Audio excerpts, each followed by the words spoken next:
और हमने कहा, पहले दिन प्रेस कॉन्फ्रेंस में कहा है कि हमारा एक्शन नॉन एक्सीलरेटरी है। ये हमने कह करके किया है और इसके लिए साथियों हमने हमला रोका।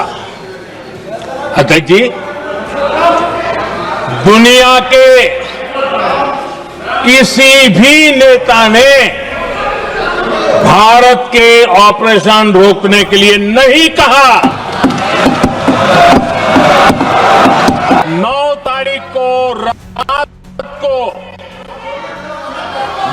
तारीख को रात को अमेरिका के उपराष्ट्रपति जी ने मुझसे बात करने का प्रयास किया। वो घंटे भर कोशिश कर रहे थे, लेकिन मेरी सेना के साथ मीटिंग चल रही थी, तो मैंने उनका फोन उठा नहीं पाया। बाद में मैंने उनको कॉल बैक किया। मैंने कहा कि आपका फोन था, 3-4 बार आपका फोन आ गया, क्या है? तो अमेरिका के उपराष्ट्रपति जी ने मुझे फोन पे बताया कि पाकिस्तान बहुत बड़ा हमला करने वाला है। ये उन्होंने मुझे बताया। मेरा जो जवाब था, जिनको समझ नहीं आता है उनको तो नहीं आएगा।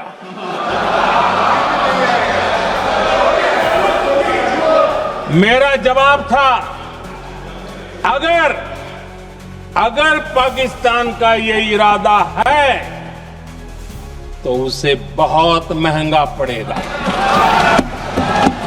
ये मैंने अमेरिका के उपराष्ट्रपति को कहा।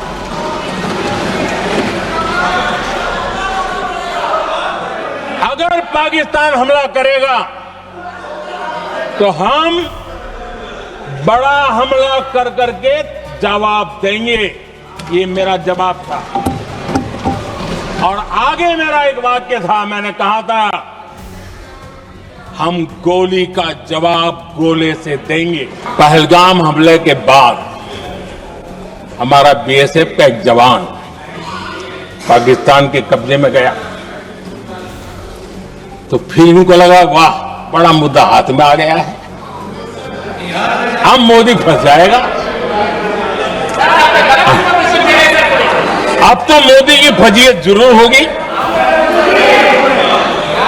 और उनकी इकोसिस्टम ने सोशल मीडिया में बहुत सारी कथाएं वायरल की कि ये बीएसएफ के जवान का क्या होगा, उसके परिवार का क्या होगा, ये वापस आएगा, कब आएगा, कैसे आएगा, न जाने क्या क्या चला दिया।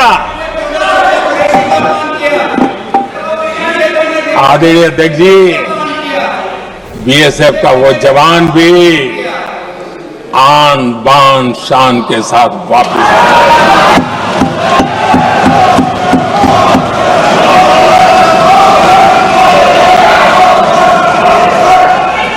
आतंकवादी रो रहे हैं, आतंकवादियों के आका रो रहे हैं, और उनको रोते देखकर यहां भी कुछ लोग रो रहे हैं। दुनिया ने देख लिया कि हमारी कार्यवाही का दायरा कितना बड़ा, स्केल कितना बड़ा। सिंदूर से लेकर के सिंधु तक पाकिस्तान पर कार्रवाई की है। ऑपरेशन सिंदूर ने तय कर दिया कि भारत में आतंकी हमले की उसके आकाओं को और पाकिस्तान को भारी कीमत चुकानी पड़ेगी। अब ऐसे ही नहीं जा सकते। ऑपरेशन सिंदूर से स्पष्ट होता है कि भारत ने 3 सूत्र तय किए हैं।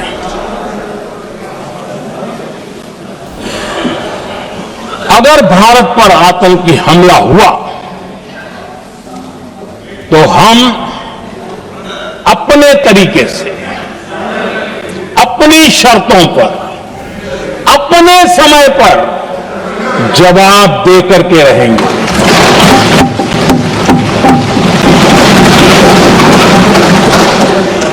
दूसरा,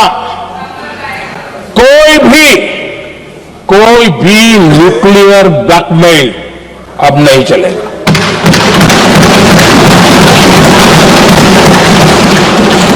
और तीसरा, हम आतंक की सरपरस्त सरकार और आतंक के आकाओं उनको अलग अलग नहीं देखेंगे। मैं देशवासियों का आभार व्यक्त करता हूं। मैं देशवासियों का अभिनंदन करता हूं। आदरणीय अध्यक्ष जी, 22 अप्रैल को पहलगाम में जिस प्रकार की क्रूर घटना घटी, जिस प्रकार आतंकवादियों ने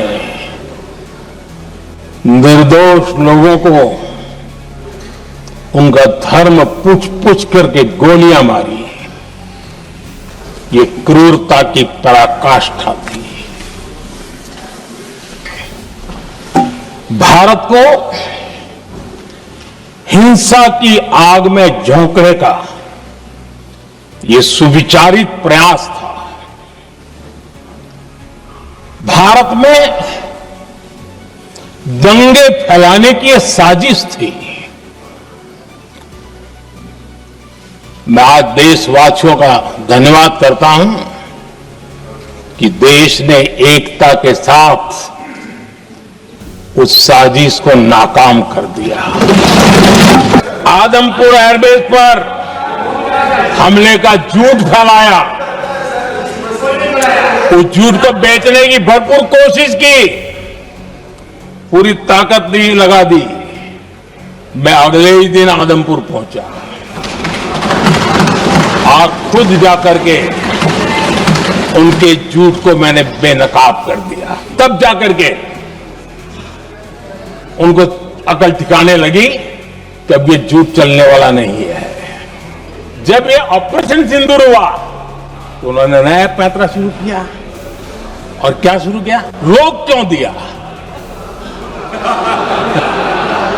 पहले तो मानने को तैयार नहीं थे कि मुक्त करते, अब कहते रोक क्यों दिया?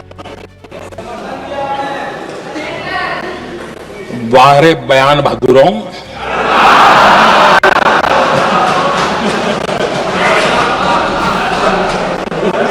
आपको विरोध का कोई न कोई बहाना चाहिए,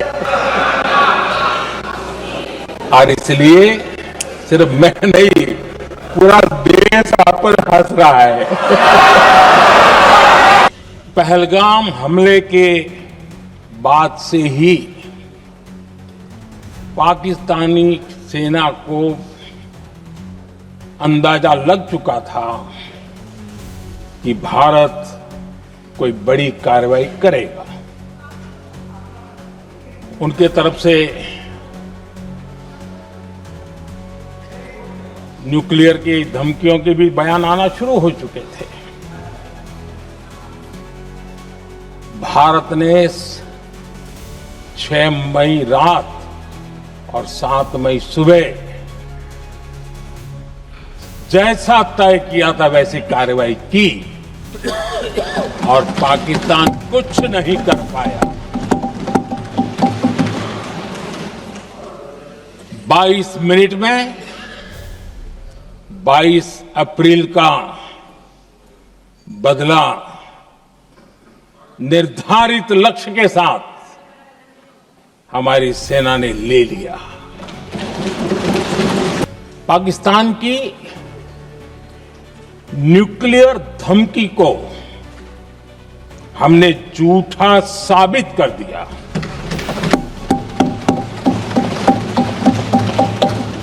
भारत ने सिद्ध कर दिया कि न्यूक्लियर ब्लैकमेलिंग